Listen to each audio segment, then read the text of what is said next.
ఇప్పుడు నీకు 10 ఏళ్ళు వచ్చాయి కాబట్టి మనం కొన్ని స్మాల్ రూల్స్ ఫాలో అవ్వాలి. ఎలాంటి రూల్స్ అమ్మా? మొదటిది, నువ్వు ఏడవటం వల్ల అన్నీ సాల్వ్ కావు. ఏదైనా ప్రాబ్లం ఉంటే క్లియర్ది చెప్పాలి, ఏడ్చి సాధించకూడదు. That is called communication. రెండవది, నీ హోంవర్క్ నువ్వే చేసుకోవాలి, వేరే వాళ్ళ మీద డిపెండ్ అవ్వకూడదు. నీకేమైనా డౌట్స్ వస్తే హెల్ప్ అడగాలి. That is independence. మూడవది, బొమ్మలతో ఆడుకున్న తర్వాత వాటిని ఎక్కడ తీసావో అక్కడే పెట్టాలి. That is being organised. నాలుగవది, బ్యాడ్ వర్డ్స్ అస్సలు వాడకూడదు. That shows respect. ఐదవది, నువ్వు తప్పు చేసినప్పుడు మనస్ఫూర్తిగా క్షమాపణ చెప్పాలి. That is responsibility. ఆరవది, తెలిసిన వాళ్ళని చూసినప్పుడు మంచిగా పలకరించాలి. That is good manners.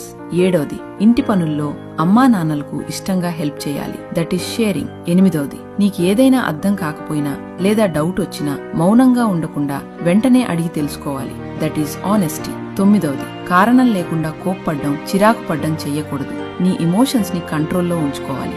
పదవది, ప్రతిరోజు కొత్తగా ఏదైనా నేర్చుకోవడానికి ప్రయత్నించాలి. That is growth. సరే అమ్మా, నాకు అర్థమైంది. Very good.